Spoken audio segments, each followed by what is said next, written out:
This is Mike DeBruzzo from K91 Specialized Dog Training, answering questions for you and all the rest of our subscribers. If you have a question, please put it in the comments below and I will get to your question. We have to start with the most popular questions first, but eventually I will get to your question. These first Q&As seem like they really are going to need to be based off of really broad subject areas, so then we can start fine-tuning.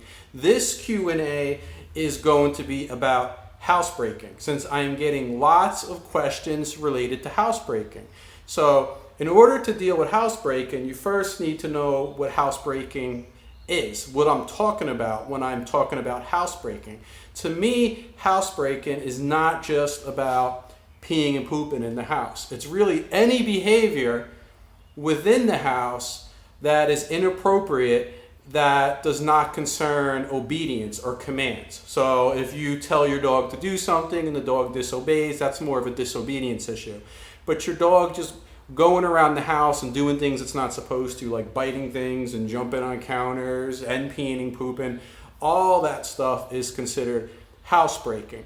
Now, I'm going to give you a resource that is good not only for the general pet owner, but even for a professional dog trainer. That's going to make things so much easier for you. Anyone who follows our website or our videos and foundation style training in general understands that foundation style dog trainers, what we really do and why it's called foundation style dog training is that we use priorities, meaning if we do not understand the problem first or seek to understand that dog, we're not going to try to get that dog to understand our rules. And everything is based off of this. You need a solid foundation in order to move forward and then have our goals be strong and last. And it makes the training experience so much more enjoyable, so much more of a bonding experience. You don't feel like you're just being rough or unfair to the dog. Anyone that knows me knows I despise what I call hack trainers that try to come in and give you a quick fix, and they're usually going to do something to scare your dog and make your dog so it's basically scared to do anything, doesn't even enjoy being around you, is worried in its own home, is walking on eggshells around you. You do not want that. So here is what you do. This is the way we start off housebreaking a dog. It could be a puppy or an adult dog, and it is so easy if you do not do it this way. The resource I'm going to give you is right from my own website, and it's the same resource I give to my own clients, and other foundation style dog trainers use the same link too. It is just housebreaking.tips instead of .com, .tips. Housebreaking, one word, .tips. There, what you will find is just a simple housebreaking chart that you can download. And all that is, or you can make one yourself, but I made one for you that you could just download. All it is a chart that has all the days of the week and all the hours in the day, and all that you need to do is record everything the dog does that is poor behavior when it's in your home. The dog picks up something that's not supposed to, record it. The dog pees on the rug, record it. The dog is being bossy, record it. If you just do this, you are actually looking to understand the dog first. The dog will show you trends of what it needs during the day to be happy.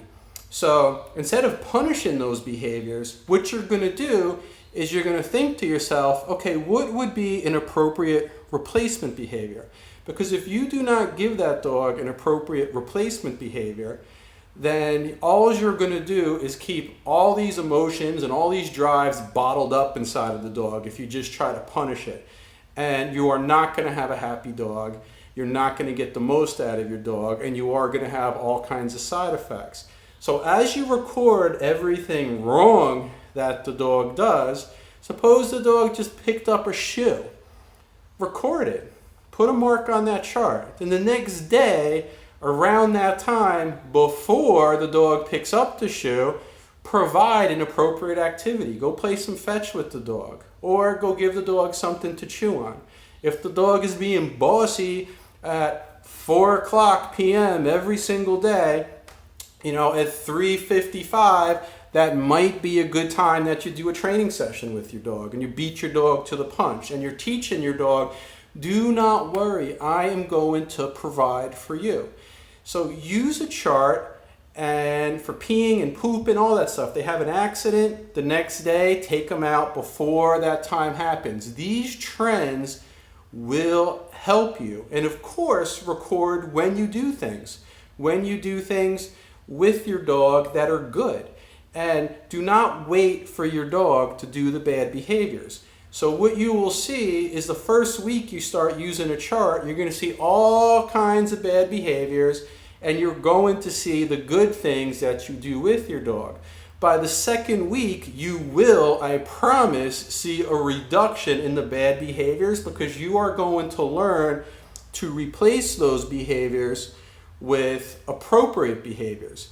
And this is the first step. And if you're one of these people, pet people that needed to have a Malinois or needed to have a Dutch Shepherd or needed to have a working line German Shepherd, I have news for you.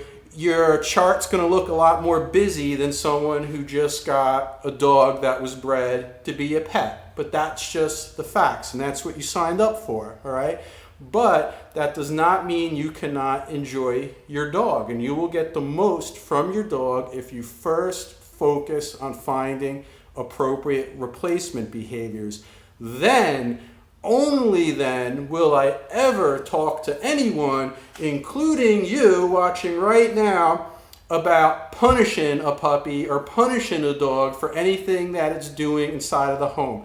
If you do not make the effort to understand your dog and fulfill them and make them happy, do not go around punishing your dog. We do not get dogs just to have them look pretty next to us on a leash or be laying like in a place on the corner with an e-collar for hours. Do something with your dog. Give the dog activities. All right. If anyone has any questions specifically about this video, you can write in the comments below and I'll answer them. And until next time, this is Mike DeBruzzo from K91 Specialized Dog Training.